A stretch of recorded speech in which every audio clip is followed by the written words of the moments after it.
The main purpose of Aikido is to take opponent's balance before you do technique.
Konnichiwa and hello. Welcome to the Arizona Matsuri 2021. My name is Beverly Matsumoto and I'm on the steering committee for this year's festival. Matsuri is an annual family event. My family and I volunteer at the Arizona Buddhist Temple booth. And if you visited the festival in the past, you know that we served yummy yakisoba, fresh manju, and homemade nikuman. The Arizona Buddhist Temple and Matsuri, together with other vendors and clubs over the years, has shared the Japanese culture and traditions. For example, the tea ceremony, aikido, and there's food like okonomiyaki, takoyaki, clothing, the kimono, yukata. Of course, there's taiko, odori, and manga, anime. The Matsuri for me is more personal. I'm of Japanese descent. My great-grandparents immigrated from the Hiroshima area to California, eventually making their way to Arizona. I'm what you call a Yonsei, or fourth generation. My grandparents were interned into camps during World War II in Poston. During that time, they never spoke of their experience. They wanted to forget, to move on, to be more American. They were not ashamed of being of Japanese descent, but they wanted to show allegiance to the United States. Over the years and decades, instead of my family gatherings for sushi, they would gather to make tamales, make homemade tortillas. But I digress. Anyways, as you know, Matsuri is virtual this year. On our website, there are plenty of links for you to learn about Japan and how to support our vendors. We're hoping that next year Matsuri will be in person. But until then, take care and be safe. Thank you.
Ohayou gozaimasu. The Nine Ryu of the Bujinkan have their origins over 1,000 years ago in the turbulent past.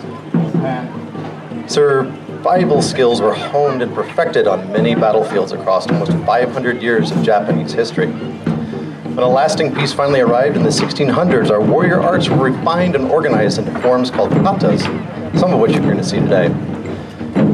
The main idea central to the study of the katas in the Bujinkan Taijutsu is the development of a natural power through the principle of whole body movement, Taijutsu. Through the Sanshin movement, a student learns how to shift their weight from their legs to their arms to power their strikes. And you can see here a three-fingered strike, San Shi Tong Kin, three-fingered strike. This year we would like to demonstrate some of the forms and strategies of combat from Kukishinryu Happo Genjutsu. Kukishinryu is a very old martial arts system dating back to the 1100s in Japan. We will start today with some of the unarmed forms found in Kukishin Daken Taijutsu. The first is Yume Otoshi. So Daken Taijutsu originates from hand-to-hand combat when the combatants' weapons have been lost or broken, stolen, sold, whatever.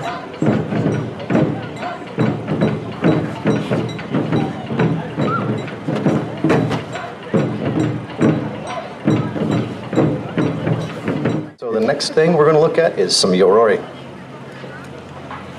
The previous forms we saw were derived from successful techniques that survived actual combat in feudal Japan. Obviously, the ones that didn't survive didn't really pass their stuff on. The two Yoroi you see here are representative of what was on the battlefield during the latter half of the 16th century. This became known as the Sengoku Jidai, or the Age of Battles.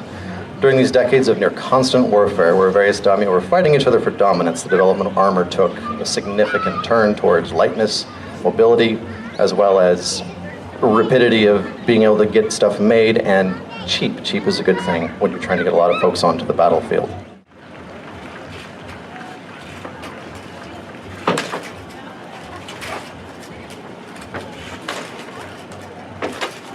So the weight of the armor is also another hindrance. Once you get the person passed over a point of no return, he's going down, and now we can exploit those openings again.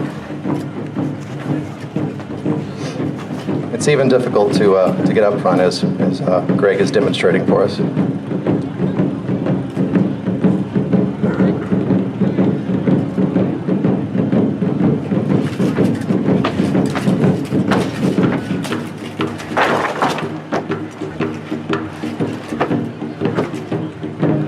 More opening exploitation.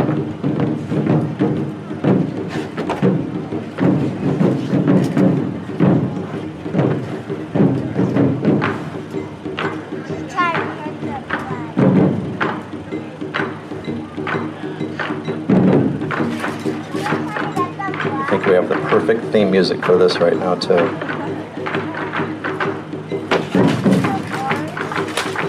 Ooh, there you go. Take the legs out, the upper body is way more heavy, so once you tip him over, he's effectively a turtle on his back.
So thank you very much. If you have any interested in looking at some of these armors or other armors, I think we have some, or some of the weapons you've seen on stage, please visit us in the exhibitions booths on the west side of the Visitor Center. Thank you very much.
Hello everyone!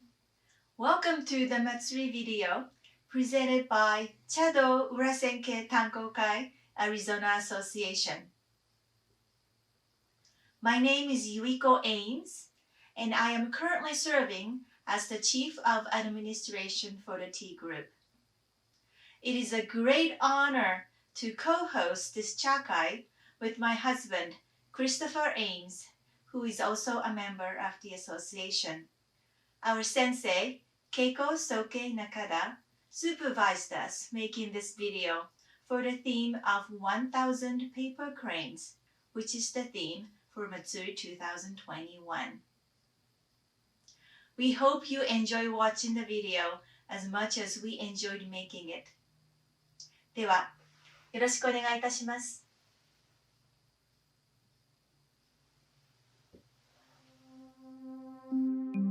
The tokonoma, or indented alcove, is the most important part of the chashitsu, or tea house. It is an expression of yin and yang. The jiku, or scroll, is yin because it is the unmoving truth. The flower is yang with its potential to grow, blossom, and bear fruit. Yin and yang is the explanation of the universe central to the tea tradition.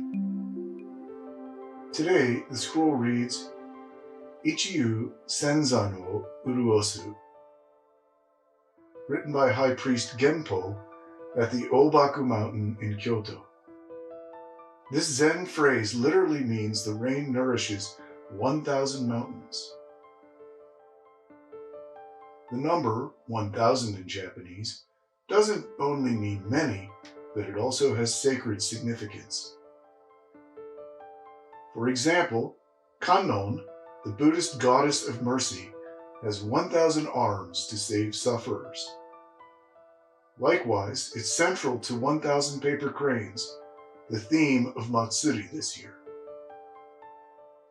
Living in a desert, we all know the blessing of rainfall. In this case, rain is a metaphor for the Buddhist teachings and his compassion for all living things. The flower is called Alstroemeria and is in the vase along with some cherry tree branches. The vase itself is Tsurukubi, which means crane's neck.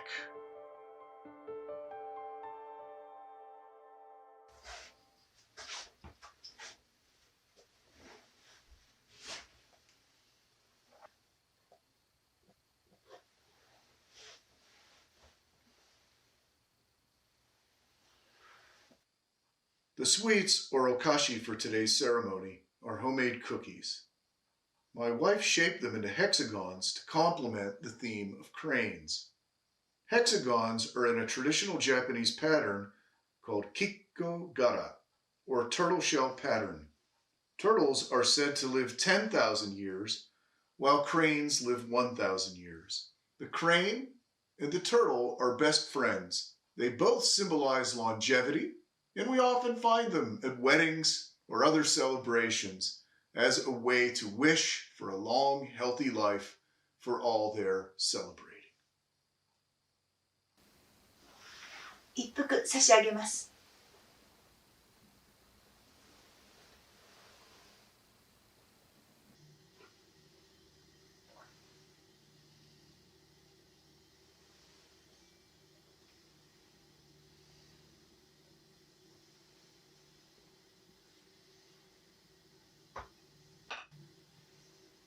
Today's tea ceremony is called Chasen Kazari, Usucha style, acknowledging the mizusashi, or the water vessel.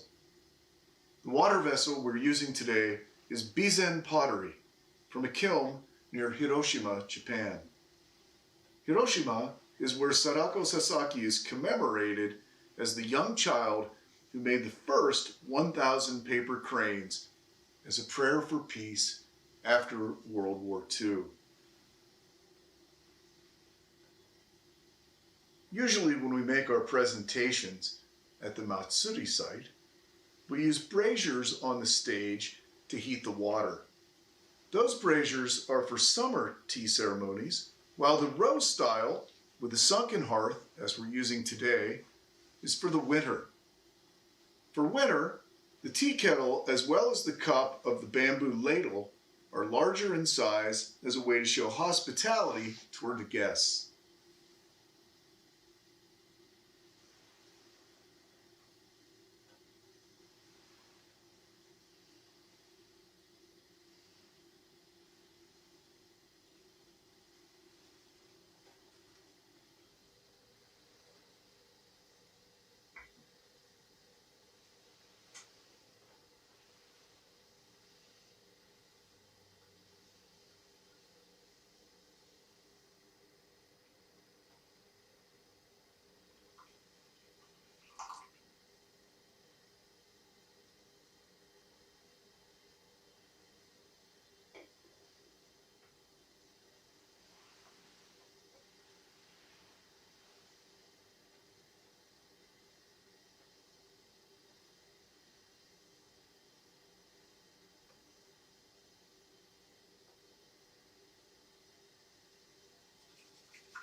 お菓子をどうぞ。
手前頂戴いたします。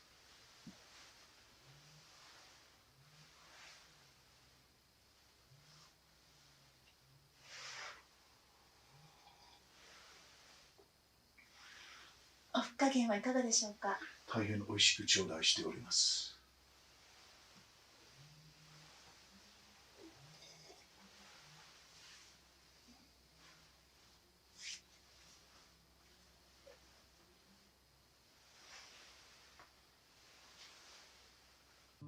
This tea bowl has a pattern of an origami crane on the outside and the turtle shell pattern on the inside.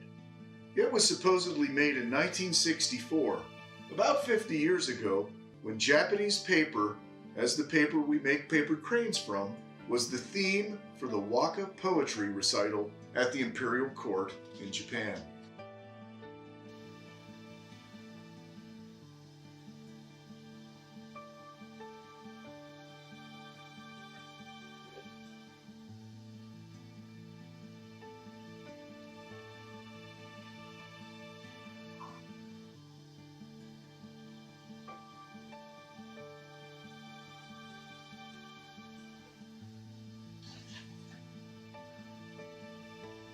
Dozo oshimai kudasai. おしまいにいたします。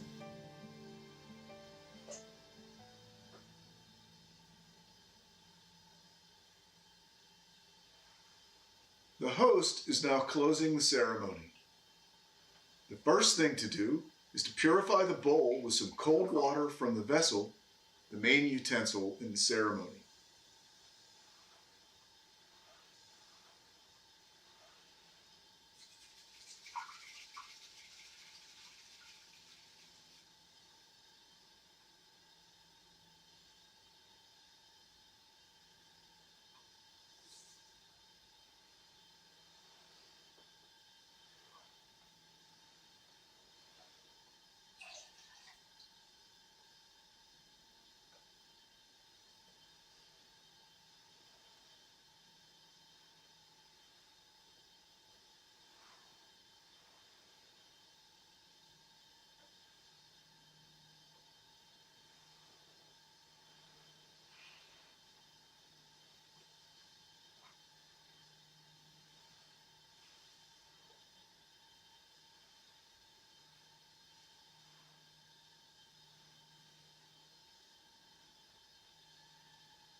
She's now purifying the tea container for guests to view it.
The shape of this tea container is a grain of rice, and it has a pattern of plum flowers on it.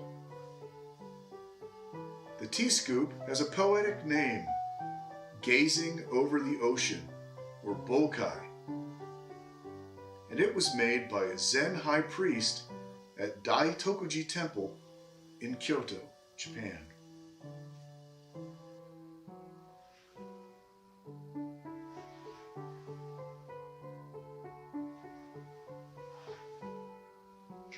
一筋の糸が千羽の折り鶴をまとめるように、海を越えて出会った私たちが一つに結び合わさり、この困難な時代をご一緒に乗り越えていくことができますように。本日はありがとうございました。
の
ミシガン飛龍太鼓代表エスター・マンディカーさん。は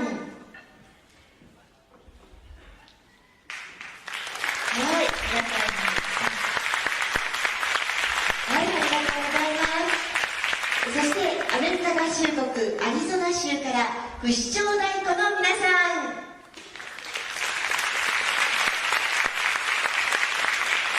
どうぞ並んでくださいませ。はい、どうもありがとうございます。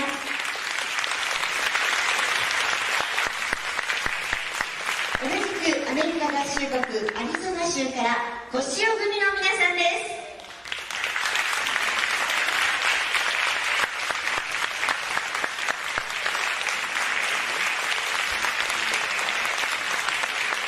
ありがとうございます。続いてスペシャルゲストの元ヤマトのたけるさんです。どうぞ並んでくださいね。引っ込まずにお願いいたします。たけるさん、はい、会場からお越しいただきます。ありがとうございました。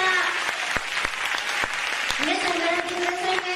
スペシャルゲストの元鼓童の立石愛さんです。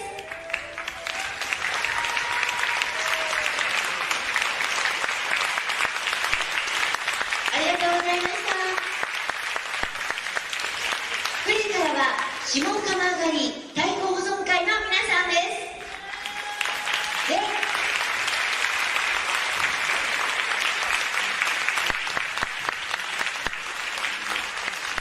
はい、ありがとうございます。そして地元から広島太鼓友の会の皆さんです。広島太鼓友の会の皆さんです。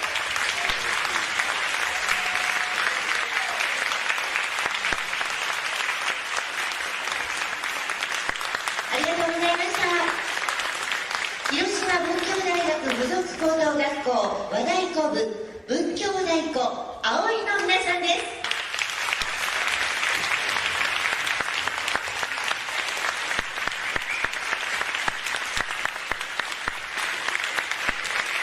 ありがとうございました。最後は広島太鼓保存会の皆さんです。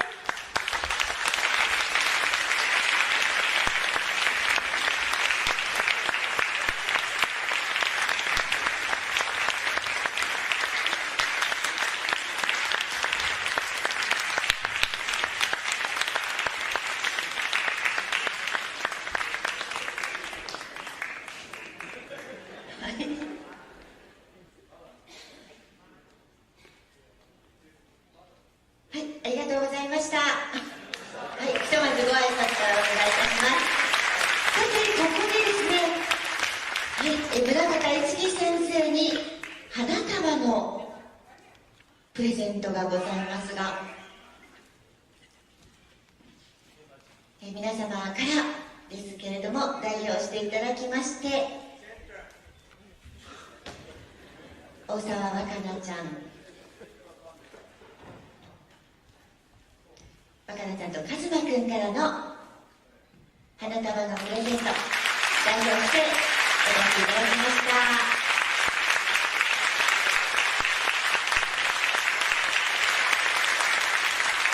ありがとうございました。先生から一言ありますでしょうか。よろしいですか。一言ありますか。よろしいですか。はい。はい、ありがとうございました。はい、ありがとうございました。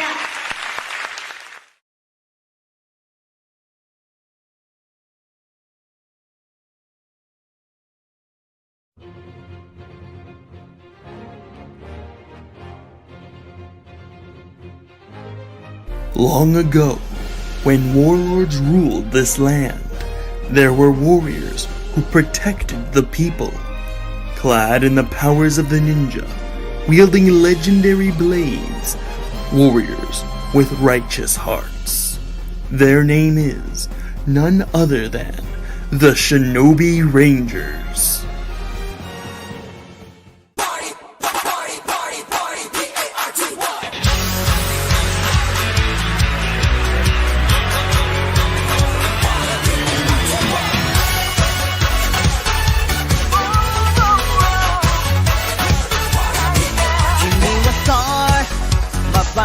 cool shine 自分じゃ気づけない心にラッして明日をイメージ行方自由自在諦めかけちゃった夢にリベンジ老若男女のプライド Everybody シャッフルしよう世界連鎖するスマイル Let's do party enjoy しなきゃもったいないだって人生は一回レインボーは空だけじゃない胸にもかかるぜこんなミラクルも起き放題ユニバーサルフェスティバル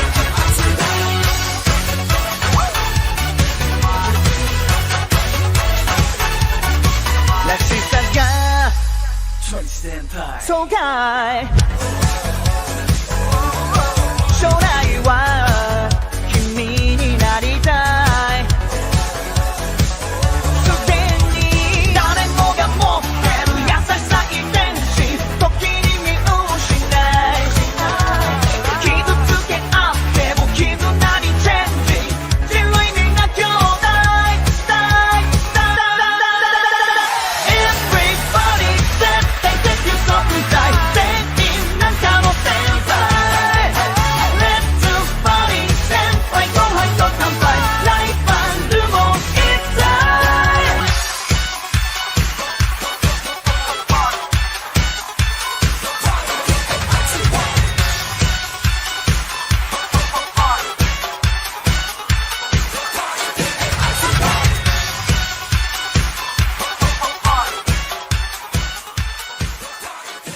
Hi everyone! Welcome to Arizona Matsuri virtual event. My name is Aki Stewart. I'm working at HIS International Tours in Las Vegas. Our company is one of the biggest travel agencies in Japan, and we specialize in travel in Japan, offering services such as discounted flight tickets, hotels, tours, Japan Rail Pass, group tours, and so on. Unfortunately, due to the pandemic, our industry faces a critical situation. But as long as there are flights between US and Japan, and there are people who need to travel, we will always help them. Of course, when the pandemic is over, and when you're ready to travel to Japan, HIS is the right place to reach. Call us first before booking online because our price is competitive and professional agents can assist your entire trip. Today, for everyone who watches this video, we have a prize. One free round-trip ticket within the US mainland. I will announce how to win at the end of this video, so don't miss it. I would like to introduce some of our products. First of all, Umami Kit. As a travel agency, we wanted to find a way to share more about Japan's beauty. Our goal is to bring Japanese culture right to your doorstep through food. Umami Kit has convenient, pre-made Japanese meal kits. This is not a subscription, so you can pick and enjoy only what you want, when you want. Right now, we have two kinds of ramen, chicken paitan ramen and toriton ramen, which means chicken and pork ramen from Kashiwa Ramen in Los Angeles. We also have yakitori, a grilled chicken skewers set, and motsunabe set, a traditional hot pot made from various meats from Shinsengumi restaurant in Los Angeles. When I go to LA, I often go to Shinsengumi to eat yakitori. And I'm so happy I can enjoy this taste at home too. The food will be delivered frozen, so you will need to warm it up, and some require easy cooking. We also sell ramen bowls and ramen noodle strainers on the same website. These ramen bowls are handcrafted in Japan with hand-painted designs of kabuki and the famous wave by Hokusai. We will have a bigger lineup of food and cookware in the future. We currently deliver only to California, but we'll start delivering to Arizona next month, so please check our website to stay updated. We have a YouTube channel, but most of our content is in Japanese, so it might be hard to understand if you don't know Japanese. We introduce the latest travel news, sightseeing spots, and useful travel tips. Please subscribe to our channel to get the latest information. We also have an online catalog about trip to Japan. We started participating in Arizona Matsuri in 2011. And every year at Arizona Matsuri, we've been distributing this catalog to everyone. This catalog has basic information on how to travel, where to travel, and about tours in Japan. Please check our catalog and enjoy the atmosphere of Japan with your imagination until it is once again safe to travel. Would you like to have a unique homestay experience? We have an online homestay experience. You can take a casual Japanese lesson, practice your conversational skills by spending time with a family in Japan, and also participate in a cooking lesson online. I know this seems pretty weird, but you can feel like staying with a Japanese family and have a real life experience. I hope you can enjoy what traveling to Japan is like today. If you have any questions about a trip to Japan, please feel free to contact us at 1-877-447-8721. And to win the prize, please subscribe to our newsletter by February 28th. If you've already subscribed, please register again during this period. For anyone who registers from today till February 28th, we'll pick one person and give away a plane ticket for a US domestic flight. The newsletter link is in the description. Also, don't forget to visit Arizona Matsuri website, buy raffle tickets for a chance to win many prizes. I hope to see you at Arizona Matsuri next year. Thank you for watching our video, and please enjoy the virtual Arizona Matsuri this year. See you in 2022.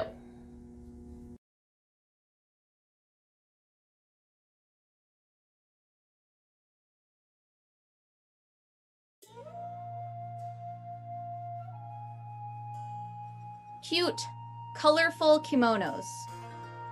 Sharp and shiny swords clashing.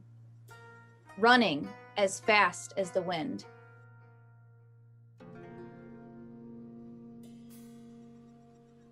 Two healthy palm trees live with their friend the cactus. They can touch the sky.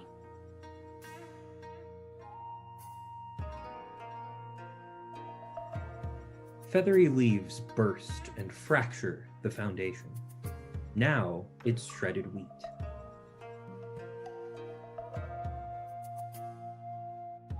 Take shelter quickly. Watch out for the dust devil. Wow, bye dust devil.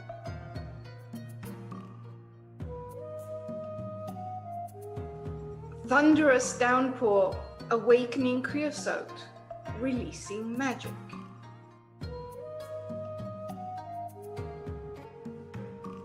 Branches swing away. Leaves whisper hello to me on the tall willow.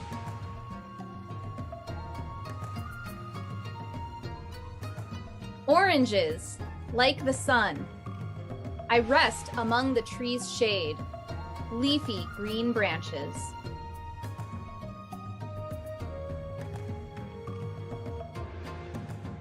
A rock lies in the dust, made with the earth's love and blood, tough and beautiful.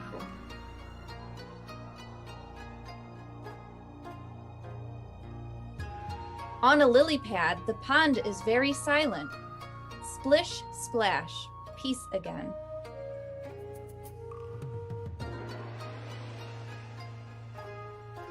Rain pours from the sky. The gray clouds shroud the sunrise. Fearsome thunder booms.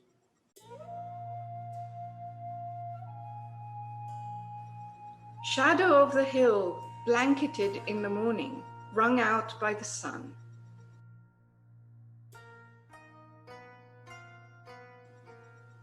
It's carved but untouched. Booming rivers run quiet when heard from above.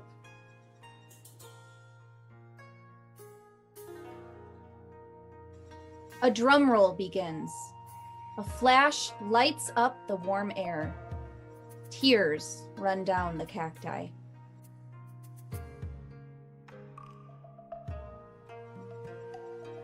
Cactus wren alights, looking round for some prey. A beetle flies by.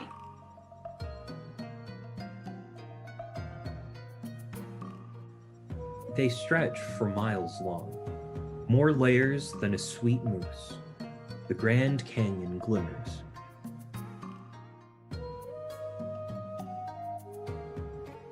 Quiet sound of rain. Dogs barking in the distance. Static in the air.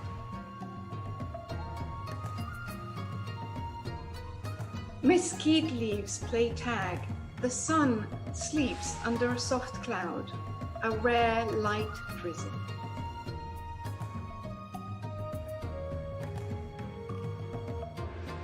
The coyotes howl, echoing sound of thunder clapping to their song.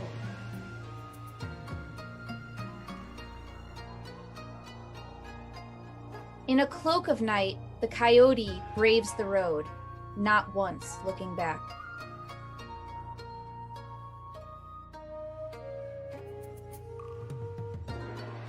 Shining desert stars, lanterns for javelinas, beacons for the bats.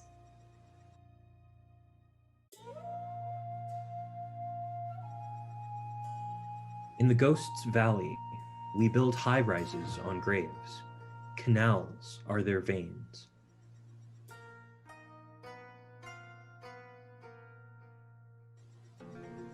Inspiration, dry as dusty desert rivers. Haiku, sparse as rain.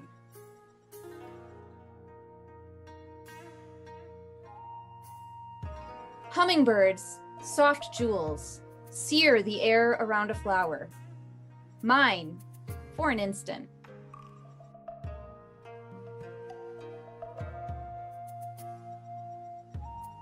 Sagging old adobe sighs beneath the careless rain, weeping down its sides.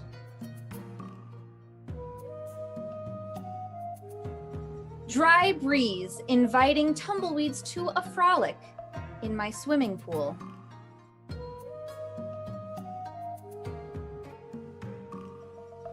Ichinen no asayake no ichi, ie no naka. 1 year's position of the sunrise inside my home.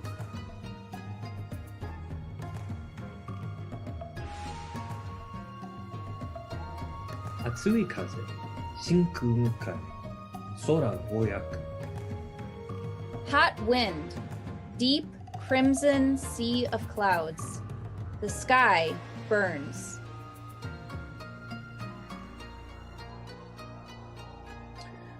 Futoi ushi, taiyo ni tatsu, uishisou. Fat cattle standing in the sun. Looks delicious.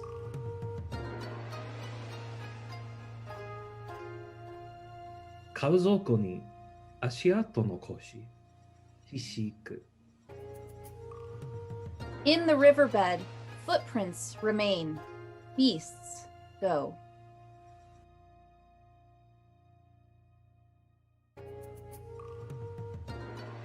Saboten ni boshi o kabusu, yuki no asa. Morning snow covers the cactus with a hat.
Many things that once required human brain power can now be handled by artificial intelligence.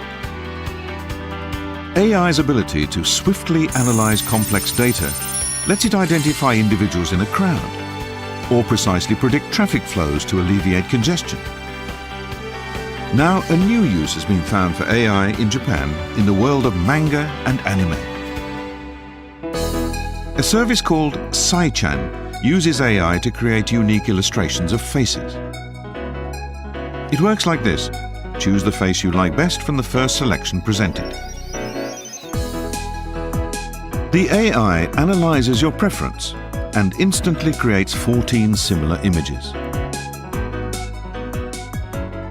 Manually drawing a human character takes us at least 2 weeks and up to a month. The AI gets the same kinds of results in just 0.03 seconds. The AI learns your preferences from your selections, getting more accurate each time. Millions of variations are possible. This game production company uses Sai-chan to develop characters for their games. Sai-chan has created over 200 character icons for us so far. Japan's most famous cartoonist laid down his pens decades ago, but a pioneering AI project has brought his spirit back to life.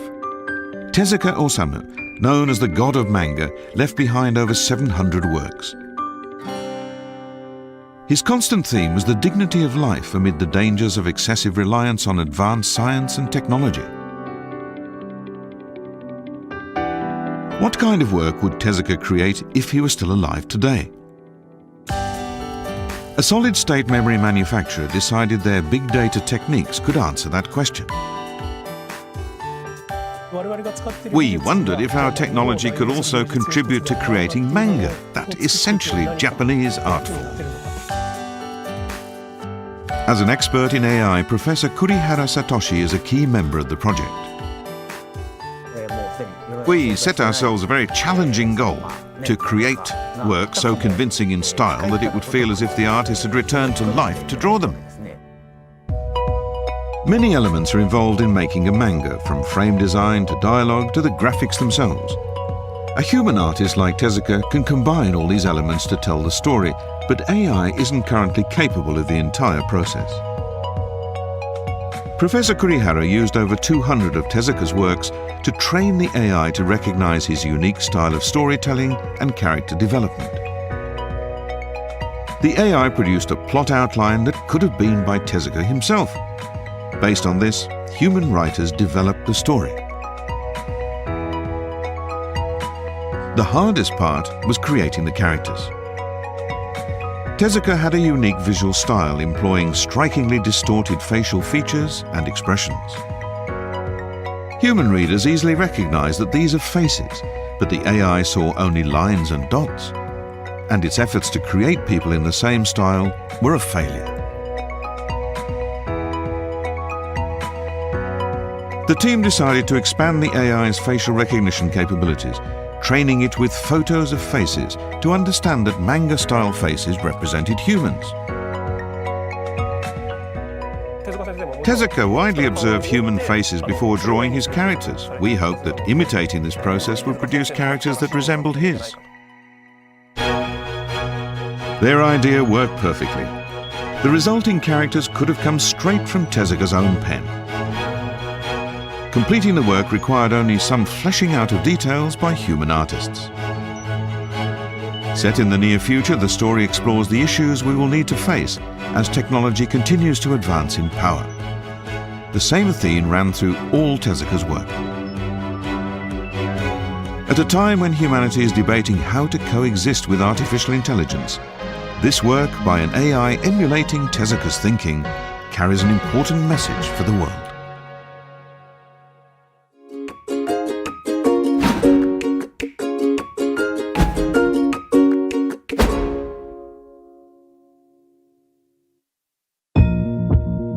As COVID-19 continues to spread, health authorities worldwide are asking people to wear masks. During the 1918 influenza pandemic, the Japanese learned that masks protect against infection. Ever since, it's been the custom here to wear masks to maintain hygiene. As early as primary schools, Japanese children learn to wear masks when serving meals. Masks protect us, and more importantly, they stop us infecting others with our coughs and colds. Wearing masks is considered good manners and encourages other hygienic habits among the public. From winter, peak season for colds, right through spring with its pollen allergies, large numbers of people wear masks in Japan. So before COVID-19 arrived, 1 in 3 Japanese was already wearing a mask. The huge market for masks means you can choose from an extraordinary variety of over 1,000 designs. The current situation means we need to wear masks far more than usual, and in many more locations. It's stressful to keep a mask on for many hours at a time, and this spurred one sports apparel maker to devise a solution. They realized that the special stretchable material they'd developed for swimwear and sports clothing could help. They used it to create highly flexible masks that fit the face snugly. As well as being very comfortable, they can be washed and reused. The summer heat has brought demand for cooler mask designs. This company has been dyeing and working with fabrics for over 70 years. They have a new product, the Cool Mask. It's made from special heat-dissipating yarn, woven using techniques refined over many years of fabric manufacturing. Normally, woven masks have an uneven surface and only touch your face intermittently, so any cooling effect is slight. We wanted to maximize contact with the skin. Their unique weaving method produces an even surface that lies flat on the face and feels much cooler. There's a noticeable temperature difference between their Cool Mask and regular non-woven masks. The hand that rested on the non-woven mask has a temperature of 32 degrees Celsius. The hand that was on the new Cool material measures only 29 degrees. There's also a special inner pad which can be dampened in cold water and inserted in the mask's pocket. This further cools the air inside the mask. Another trend is colourful masks based on traditional designs. Kagayuzen is a famous artisanal kimono dyeing method. Now masks made from Kagayuzen let you enjoy this beautiful look every day. We are living through a period where everyone has had to give up most public types of entertainment. This mother and daughter decided that at least they'd have some fun making their own masks. Today they've chosen a typical midsummer theme, fireworks. I thought I'd make masks that give me the feeling of being at a fireworks display. It worked well, and I found it really brightens up my day. Today I'm wearing black and white, so I thought a pink mask would match my clothes. Japanese masks, uniquely designed for comfort and cool looks, as well as to keep us safe and healthy.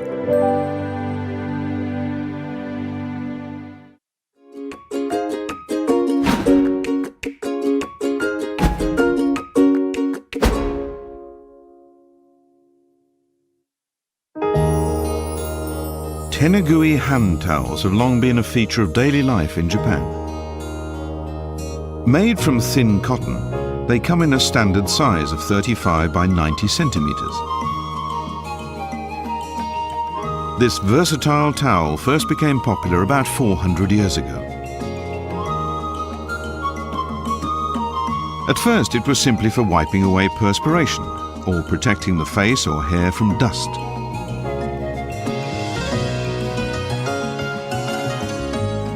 But even today, people are still finding new uses for tenugui. They're a great way to wrap box lunches and drink bottles. and even things like tissue boxes. A simple, everyday item that reflects so much of Japanese culture.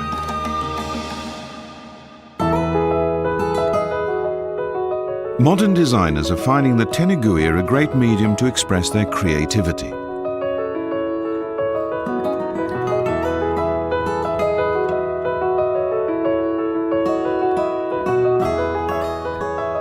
Simple to frame, they add a decorative touch to any interior.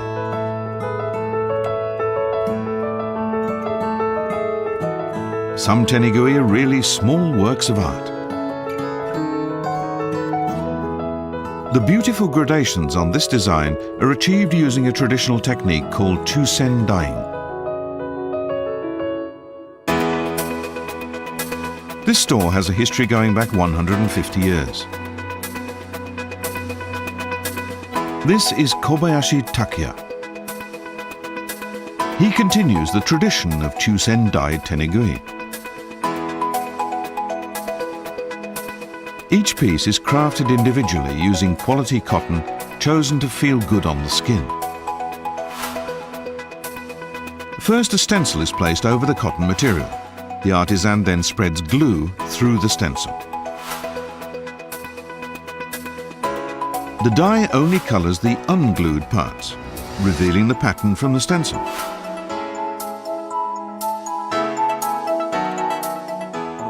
Since they are made by hand, each tenugui is slightly different in colour.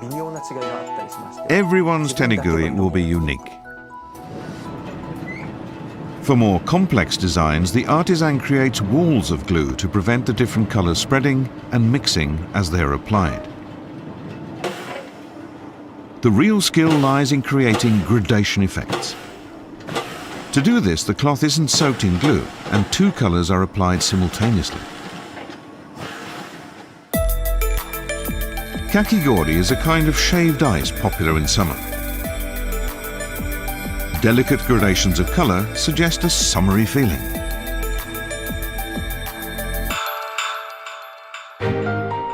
These lovely tenugui designs are now finding other applications. People currently want face masks that are fashionable and comfortable to wear, and tenugui material is perfect. At present, people are wearing masks for long periods each day. I think our tenugui masks are catching on because of their bright, cheerful patterns. Kobayashi, hearing that schools were short of face masks, decided to give tenugui masks to his local primary school. It's much softer than regular masks. It feels great. Mine's a chameleon. Cool. The endlessly versatile tenugui. A familiar everyday item for centuries, it continues to find new uses.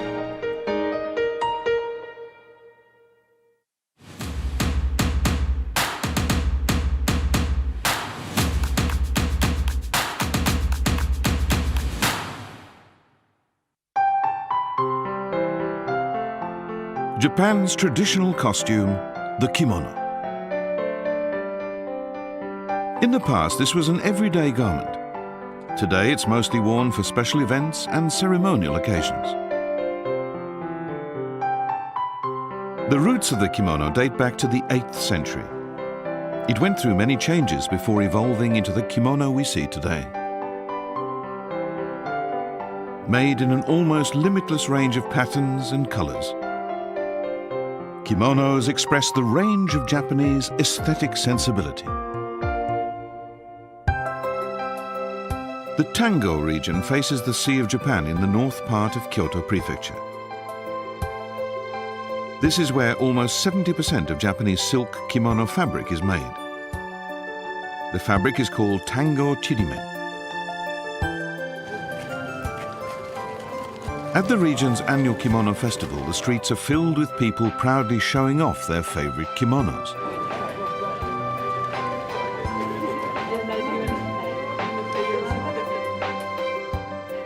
This is what makes Tango Chirimen fabric special, its wrinkled surface. These fine, irregular wrinkles reflect light randomly, adding a unique depth and richness to the colors of the cloth. Tango Chirimen has a 300-year history. Production involves a great many processes and is highly skilled work. Creating wrinkles in the cloth is one of the most complex of all these processes. First, the yarn is strongly twisted at high speed. The twisted yarn is then woven into fabric.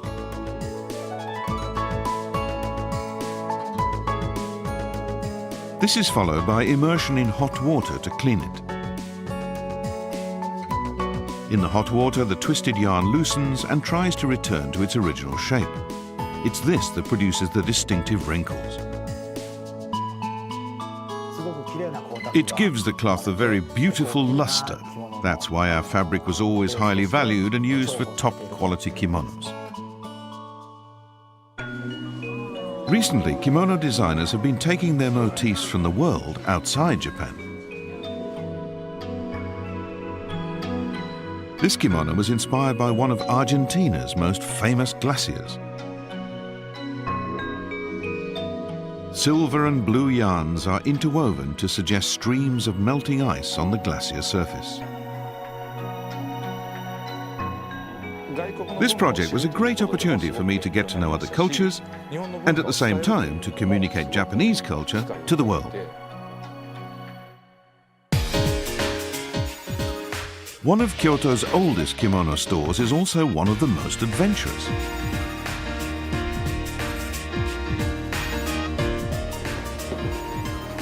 This was a joint project between a Japanese and a Congolese designer. Historically, people felt free to make kimonos anywhere they liked. So I decided I had the freedom to mix African materials and designs with traditional kimono elements. But I think we stayed true to the essence of the kimono. This is their latest joint creation. In Africa, two hearts touching traditionally signifies a union or bond between people. The collars and sleeves bear an arabesque pattern of vines that symbolizes vitality in Japan. You can have a collaboration, you can have like a complementarity between the two cultures. After all these centuries, the kimono is as charming as ever. And today, overseas influences are taking this traditional symbol of Japan in new and exciting directions.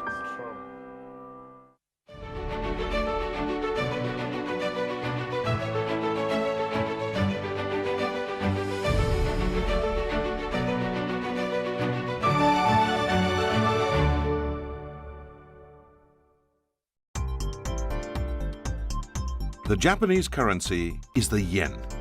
There are 6 types of coins and 4 banknote denominations. Shining a light through the blank center portion of this banknote reveals a hidden duplicate of the main portrait. This is just one of many unique anti-counterfeiting measures used in Japanese currency. Let's take a look at some of the manufacturing processes. Making a new banknote starts with creating the design. This work is done by specialist banknote designers and engravers. Using extremely fine brushes, they first create the complex, highly detailed image. This is then cut into the copper plate that will be used for printing. The carved lines are so fine, there may be 10 or more per millimeter. First of all, banknotes must be functional and easy to use. But we also put a lot of effort into creating designs that are well balanced and look good. In the next process, the notes are printed. Special techniques are used for the ink too. It's thickly blended so lines stand out in relief. This technique, called intaglio printing, allows the design to be recognized by touch alone. And special tactile marks printed at the corner of each banknote have different shapes to instantly convey the value of the note to visually impaired users.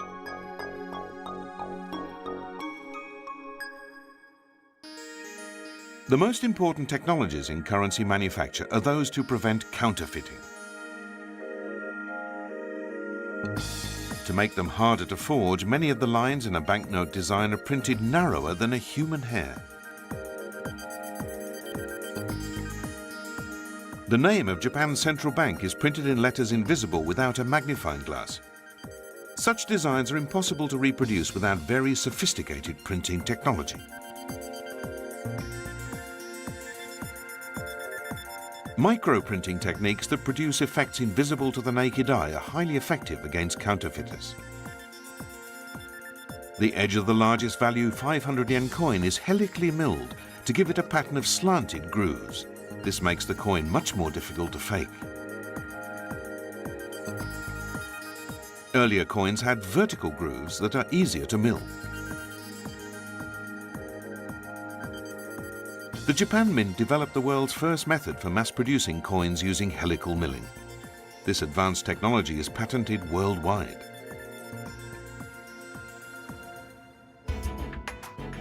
Technological developments are incorporated as soon as feasible. Holograms are used on the 10,000 and 5,000 yen notes. Tilt the note and the color and design of the hologram change. Tilting this note vertically reveals the word Nippon, meaning Japan.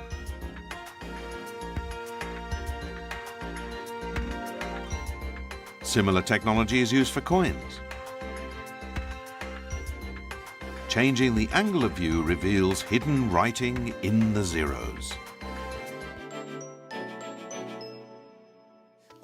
To make one of our products requires a combination of technologies and skills from many different specialists. We use very advanced anti-counterfeiting techniques in the manufacture of Japanese banknotes. I think that is the main reason why counterfeit currency is extremely rare in Japan compared to most other countries. Every year, Japan prints 3 billion banknotes. Japanese currency technology is recognized worldwide, and many countries now have their coinage made in Japan. Society depends on currency that can be trusted. That's why Japan's coins and banknotes feature some of the world's most sophisticated technology.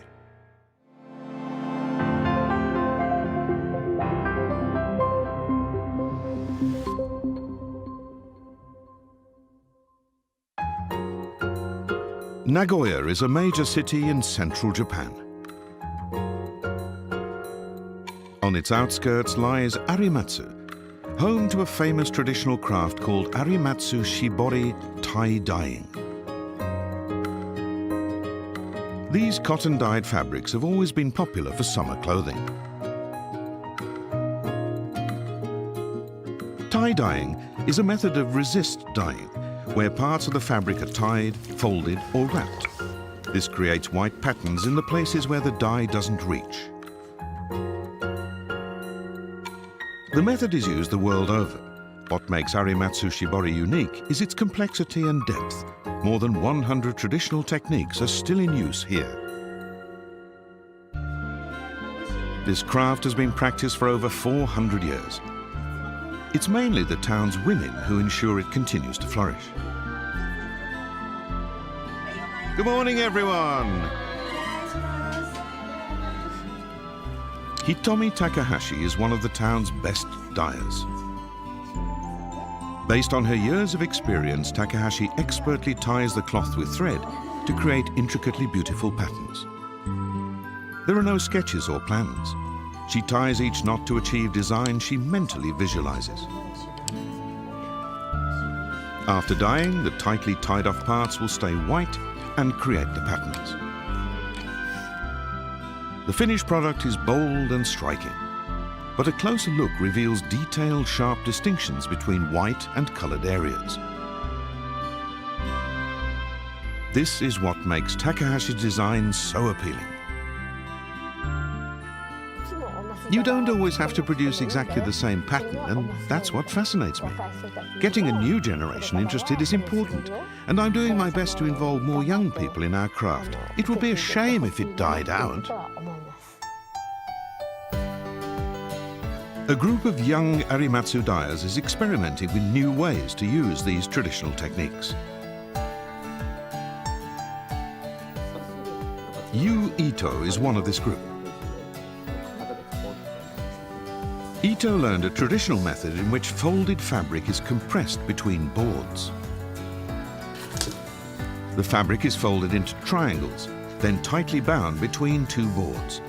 Only the exposed edges will be colored by the dye, while the protected parts form a white pattern.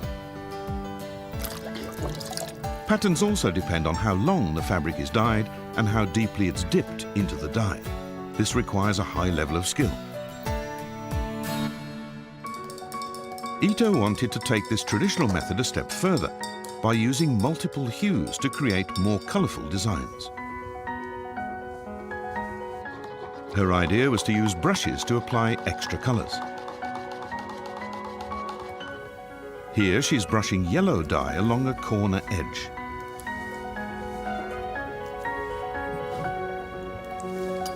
Next she applies a line of red, taking care not to mix the colors. And finally she dips the last uncolored corner into the dye. The time immersed in the dye determines the intensity of the color. Unfolding the fabric reveals a pattern of yellow and deep red flowers, standing out against a pale blue background.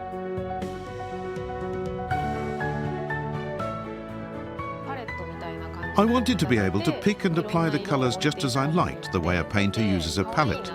That would give me the freedom to make products that would be cuter and more appealing. Her colorful designs have proved very popular, and she's recently started using the same method to make bags and paper items too. The attraction of Arimatsu Shibori dyed fabrics has stayed strong over the years. And today a new generation of dyers is giving this old craft a fresh appeal.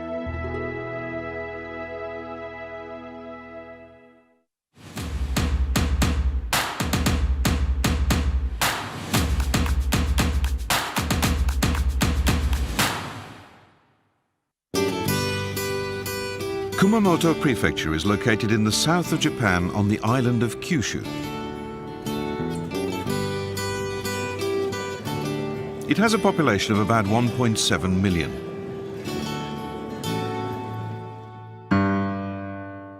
A major earthquake struck the region in 2016, causing enormous destruction.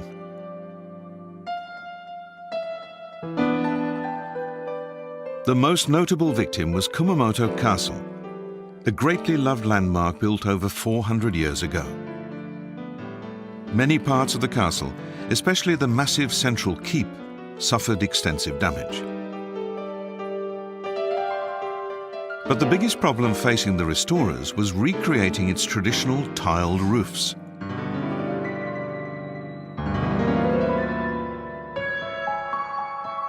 This type of roof consists of overlapping tiles fitting together precisely to form a tight seal. Made of clay, these tiles provide excellent insulation, keeping interiors cool in summer and warm in winter.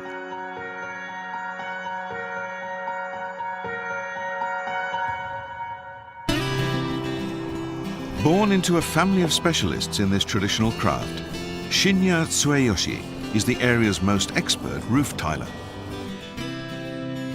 After the earthquake, he was asked to lead the team restoring Kumamoto Castle's tiled roofs.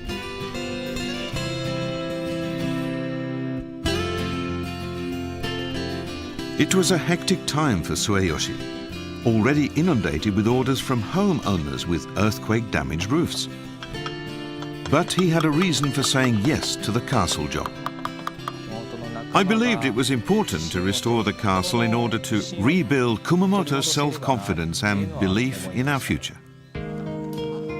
But this restoration turned out to be far more challenging than he expected.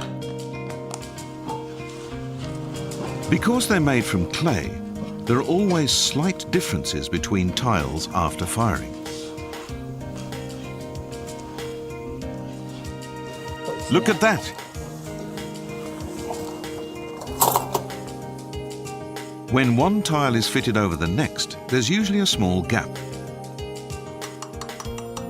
Tilers fix this by chiseling away a few millimeters of the surface.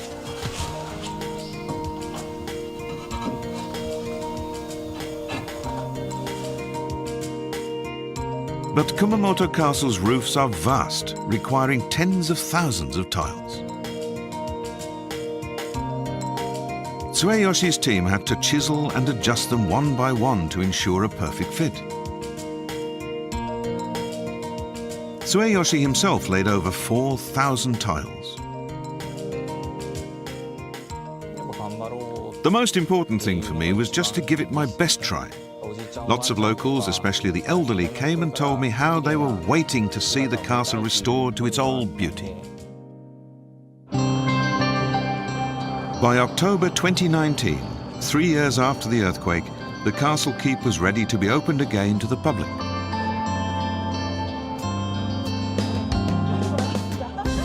It was time to see the fruit of Tsueyoshi's years of effort.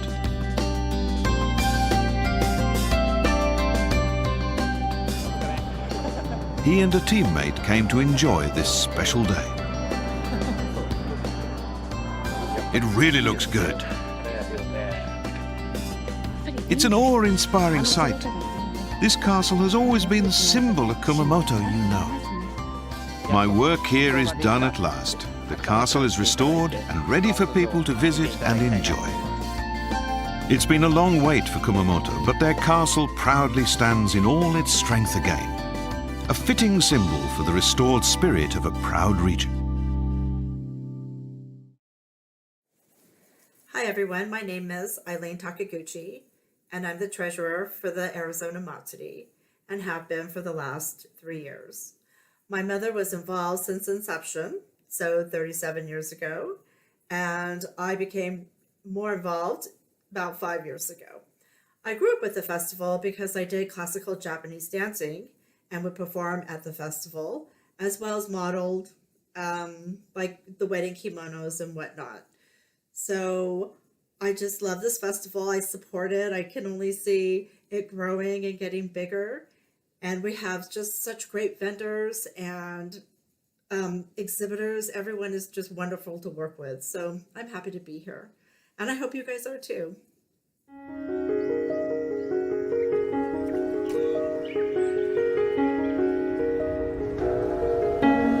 Japan is where one of the world's greatest natural events occurs. The magic starts with a single blossom, a small blush of color that then explodes into clouds of cherry blossoms. People from all over the world come together. Starting from the south and journeying to the north, they explore the wide variety of sakura blossoms that fill this country for more than 3 months. It's as if heaven comes down to earth once a year and lands in Japan.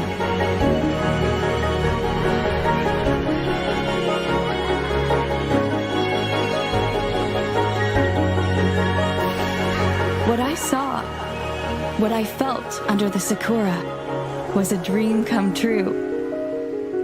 Enjoy my Japan. We're going to start off with a song called Asobi. Asobi means play. This was written by Jennifer Weir from Taiko Arts Midwest in Minnesota. And the last song we're going to do is called Soma, which means running horse. And this is by our dear friend Moko Igarashi, who teaches in Tokyo. The Odaiko Sonora Performing Ensemble.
Hello, this is Hiro Tashima. I teach ceramics at the college in Tucson, Arizona, and I'm originally from Japan. And I work with figurative sculpture in ceramics and also make functional work. And these are some of the examples of my work, so I can show you why I'm doing this kind of thing and my background also. This is me when I was invited to work in Valais, France in 2008, and I was there in 2015 also. Valais is a town where Picasso used to work in late 50s.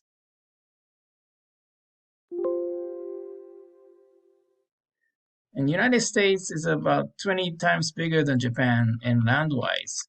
Here's Japan, that's United States. But the population is about half of the United States living in this tiny little island. And so, how to say, the people per square feet is so much difference. So very dense in Japan. And I grew up in Osaka, which is second biggest city. And then Tokyo has about 11 million people, more bigger than New York City. And 5 million is like LA. But again, land itself is so much smaller. So it's actually more crowded than New York City. And Tokyo has most world complicated subway system. They have a 9-story deep, so they don't collide underneath of the ground.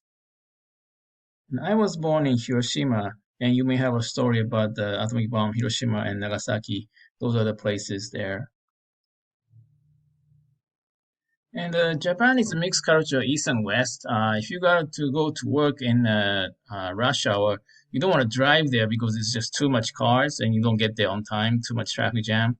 And so people got into the train like this, and then every 2 minutes there are many trains coming in, and then these cars are filled with the people. So it's so crowded like this. And if you go to countryside, you see some people wearing kimonos.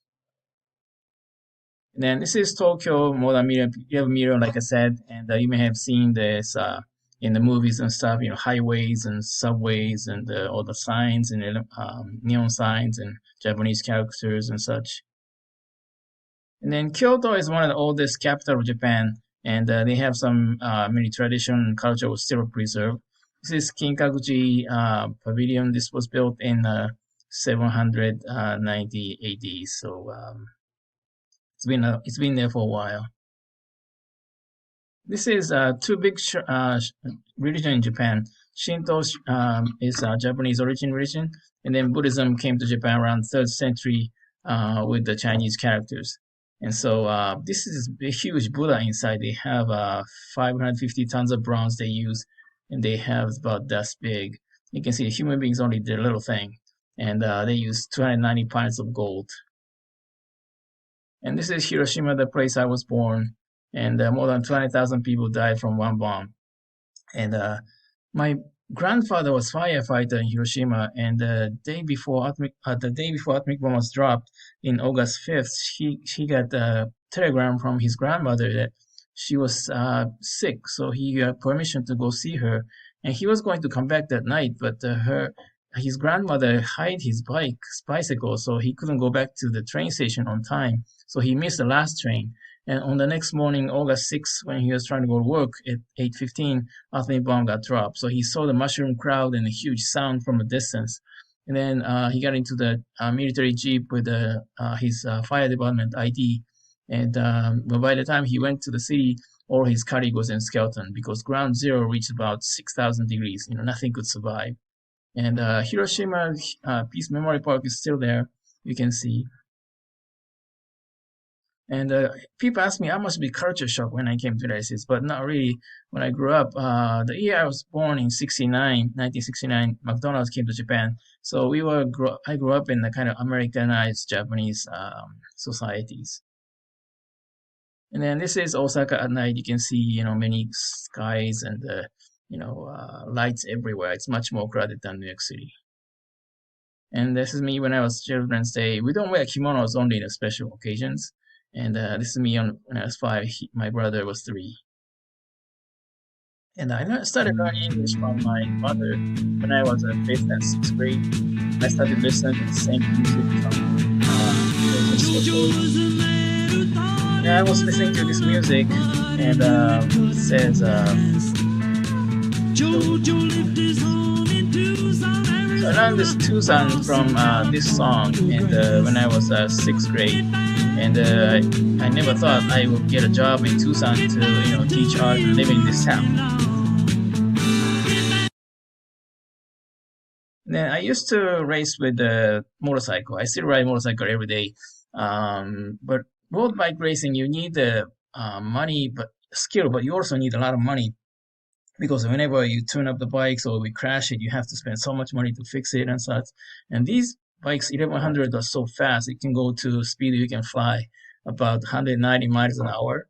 And so it's about 280 kilometers per hour, almost 300 kilometers. And so that's pretty fast. And but I was just a high school kid with part-time job, and then the rich kids started to win, and I thought that's not fair.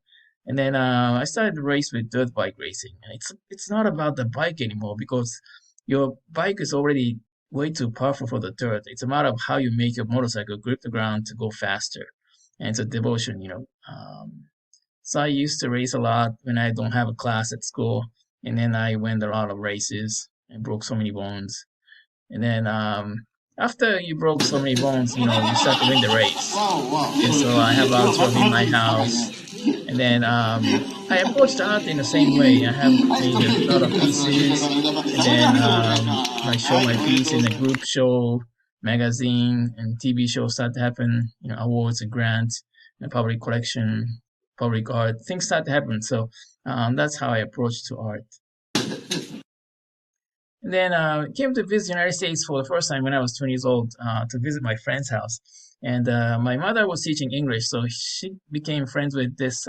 We became friends with this guy, Daniel. He was a Mormon missionary, and we are not religious, but he was. When we don't have time, when we don't have any jobs, we are doing going to a barbecue in the river and stuff like that. So after 2 years, he invited me to visit his house in Utah, and I was totally surprised because Japan, as you saw, was all houses everywhere. But here in Arizona, the Utah, just nothing. It's just open ground. It's so different. And I met some people who studying abroad. I thought, study abroad may be interesting. And at that time, I loved this kind of scenery and open landscape around here in Arizona. And then I was at that time undergrad student in Osaka University of the Arts. And so I found my school has a sister college program. So I wanted to go to abroad and study abroad. So I applied and I got accepted, and I came to Baltimore, Maryland. And when I was there, the school had so many classes I could take: figure sculpture, ceramics, stone carving, wood carving. I learned a great deal. And then I made this piece called Western Influence. And there was a student show, and then this piece got best of the show. And I was so surprised. I was talking about my generation of Japanese people trying to be like American, and then he has chonmage samurai hairstyle, so he's Japanese inside. So that was my piece. And then after I finished my 1 year, I went back to Japan to finish my degree in Japan. This is my thesis work. And this is Shigaraki Ceramic Culture Park in Japan. Japanese school ended in April, and American school doesn't start till July. And I was already accepted for grad school in America, but I had a few months break, so I was accepted to go to Shigaraki Ceramic Culture Park. You stay one of these places, and then they have a kiln room. They open 24 hours. They have museum up on the hill. They have local ceramic supply, exhibition halls and stuff. So it was a great place to visit, and then see many artists visiting artists from the United States. This is me. And then I came back to Alfred, New York as a grad student. And so I started to make these pieces in life size. And then I had my first solo show in New York at Fifth Avenue in Manhattan. And after I finished my first year of grad school, and people just came into my work and bought my stuff. This was on the Fifth Avenue near next to the Gucci and Tiffany, all kind of expensive stores. And I was so surprised. What's going on with this? I'm just grad student from nowhere. And then this is my second year. I started to make a larger than life-size figure with the clay. And then this is my thesis show. I made 4 larger than life-size pieces, and I have several pieces of ceramics. And then I brought everything in my U-Haul truck with my motorcycle and had a show in Soho in Manhattan. So south of Houston Street, they used to have Guggenheim Museum, Soho, also, and it was very arts active in the 90s. And then he came to one day to the museum and the gallery, and my friend said, "Oh, he looks like David." Oh, he's not David. Why, he's here. I didn't know he had a house in Europe, you know. And then he talked to us for more than a half hour, and then he saw my work afterwards. Get things done.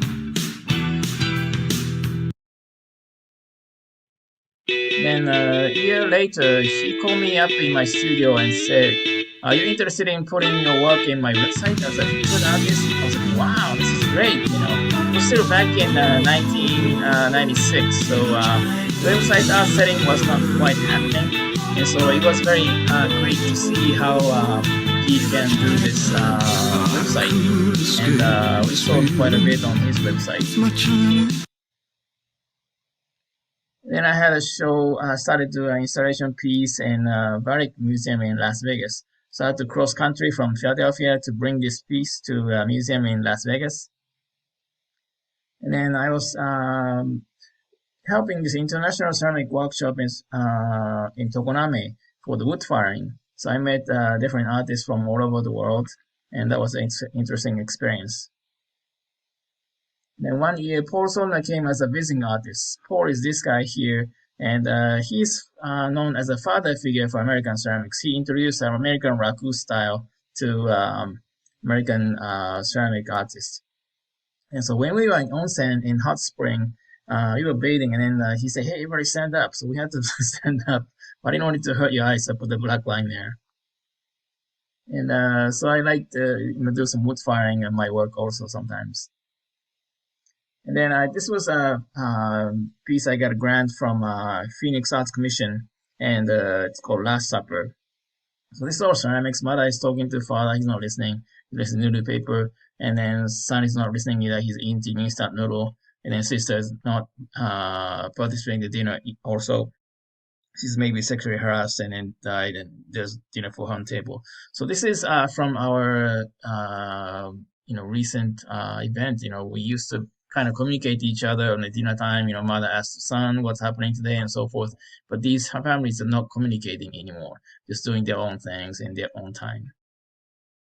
And I was able to work in different artisan residence places in Banff in Canada, and Quebec in Canada, and France, Paris, and Hungary, and Australia, and Denmark, and Shigaraki, and China, and so I've been to interesting places, and making these pieces. And this was a workshop I was invited to work in Hainan, China in 19. Hainan is an island. It's like a Hawaii for Chinese people. It's very warm down there, and they can surfing in November. And I do some public art also. These are some of the bigger pieces. This is for Phoenix Sky Harbor Airport. This is for the Jacobs Park in Tucson. And made this mirror piece for the Mission Library. And then this is for the Phoenix Convention Center piece. And people ask me how much is most expensive piece is sold in ceramics. So this is a $100,000 project. So that was quite a big price, and it took me several years to make this piece. And this is all life-size figures, and then 15 feet tall cactus with the steel structure inside. So you can see this in Phoenix Convention Center. And I do some another public art in Tucson. This is First Avenue Navajo in Tucson. And then Michael Perry Park in Tucson, Dunbar neighborhood. And then Naranja Park, they have this one. And I did the Oro Valley Community Center entrance. Just finished the Valencia Road in Tucson with the 8 animal benches with the shade. And I do some smaller work for galleries and museums. I started to do some organic banana series because I'm yellow outside and speak English, kind of white inside. So that's what I use this banana for everything. And I had a big show in the Shinjuku Takashimaya Gallery in Tokyo in April 2011. This is right after the earthquake. So that was amazing how the building was still kind of shaking after, so that was kind of strange feelings, and not many people in the street and so forth. And then I do some solo show. This was in Tokyo, Donayan, and Osaka Direct. It's a How About That kind of show. And I made some pieces in Quebec and brought it back to Japan. And then Tatsuo Kamon is my favorite singer from Osaka. He came to see the show, and then this was on his website. And I made the piece about his novel. So I made this is in his house and bring it to the piece. So this Tatsuo Kamon there. And then I started to do King Kong series. And instead of Yellow Monkey, I became a King Kong here. And instead of a Bronco, I'm holding this Dogu figure from Japan. And instead of Jetfire, I'm holding a B-29 with atomic bomb because I'm from Hiroshima. And it's a Beatles cassette tape I was listening to learn English. And so this is the Beatles songs. And this piece was intended for the Tucson Museum Art in Arizona Biennial show. And it's talking about all we need is love. We want to help each other, and we just need to understand each other, not just fight. And then this is a piece I was started to make in Shigaraki in 2019 in 8 days. So I started to work with feet going up to the waist and go to the 2 pieces. And then start to make some flowers. And then this is a piece inside of a kiln, came out, and then finished glazing. And this piece was selected for Mino International Ceramic Competition this year. So it'll be shown in Japan. And I do some work for museums and galleries and smaller pieces too. This is the smaller pieces for the galleries, family dinings, tea ceremony, hot spring, China buffet. Also gotta have a green tea matcha series with the teapot and the Japanese sweets. American version with the green tea frappuccino with the paper tray with chocolate chip cookies. This is a show I had in Bangkok, Thailand last month. So these are my work. Thank you for watching.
My name's Beverly, and I'm a volunteer on the Arizona Matsuri Steering Committee. I'd like to talk to you about the Japanese daruma. This is a daruma right here.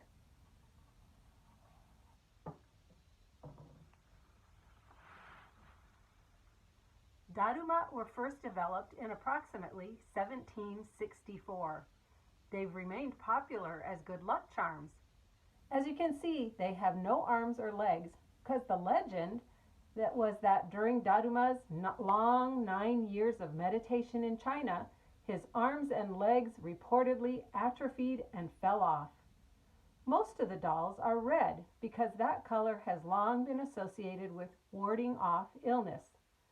As you can see, the dolls have no eyelids.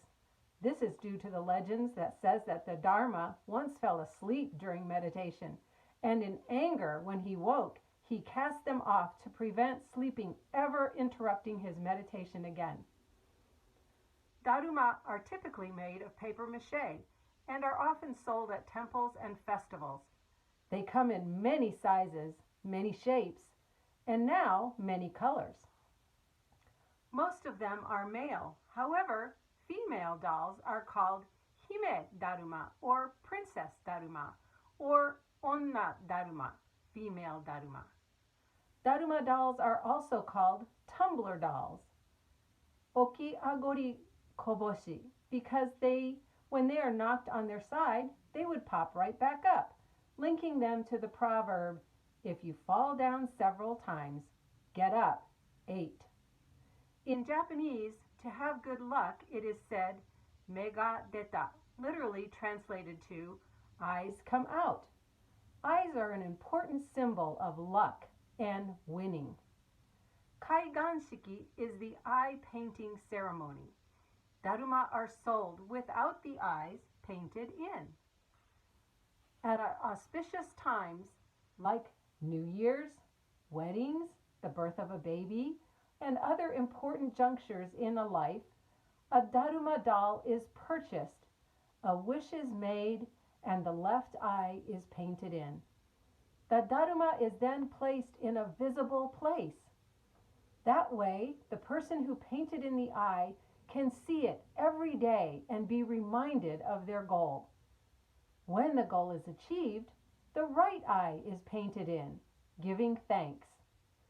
It is customary to take the old daruma dolls to a local temple at the end of the year to be burned in a huge bonfire. This is called daruma kyuyo. Often a new daruma is purchased at that time, and new wishes are made with one eye painted in on the left side. During daruma ceremonies, a priest may paint the left eye for you while sounding the letter of the first Japanese alphabet, A, with your mouth wide open. Can you do it with me? Ah. And when you paint the right eye after achieving your wish, you would sound the last letter of the alphabet, which is N, like long N. N, signifying that the wish has been granted or completed. If you want to visit one of the local Japanese stores here in the valley, some of them sell the daruma. Why don't you stop by and check it out? Make a good wish!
Hello, my name is Eileen Morgan. I'm the director of Fushicho Daiko in downtown Phoenix, Arizona. Our drumming studio began in 1992. Our founder, Esther Vandekar, returned from Japan then and brought an extensive repertoire of Japanese drumming songs with her. This next song is called Shitsujin, which is a call for soldiers to gain courage to go off to war. It's written by Hatanaka Kenzo and is played by the All Arizona Taiko team, which is made up of taiko studios from throughout Arizona. We hope you enjoy.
Hello, my name is Eileen Morgan. I'm the director of Fushicho Daiko in downtown Phoenix, Arizona.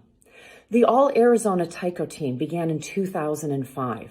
It was a dream of our founder, Esther Vandekar, to combine the groups throughout the state of Arizona to play songs. It came to fruition at the Arizona Matsuri of 2005, where we played a few of our songs in the middle of the street, surrounded by the crowds of Matsuri. It was a wonderful experience. Since then, we've provided this opportunity for our performers every single year, and our group has grown to almost 50 people for some of our songs. The next song that we're going to play for you is called Kachidoki. It was recorded at last year's Arizona Matsuri at Steele Indian School Park.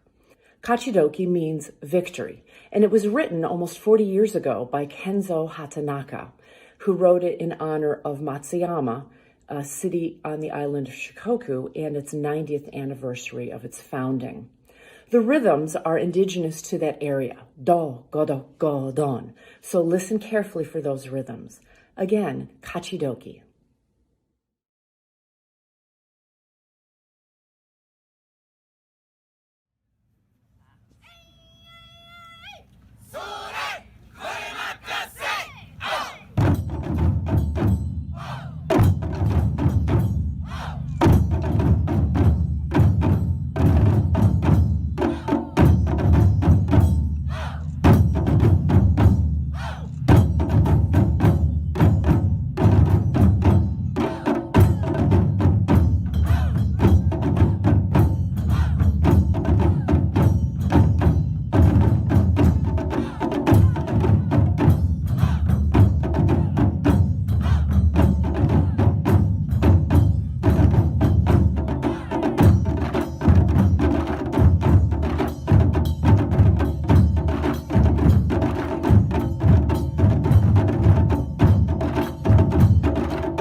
Thank you for attending our virtual Matsuri. We hope that you will support all the vendors from Arizona Matsuri. Thank you to all of our performers and exhibitors for their wonderful videos. ありがとうございました。また来年お会いしましょう。Arigatou gozaimashita. Thank you so much. We'll see you in person next year. Arigato ne! Mata ne! Thank you very much for joining us. Thank you. Thanks to everyone that bought raffle tickets this year, and we'll see you next year. Arigatou gozaimashita. And to the concert, thank you for all your support. Mata raiden o aishimashou. Thank you. Sayonara. Sayonara. Yoroshiku.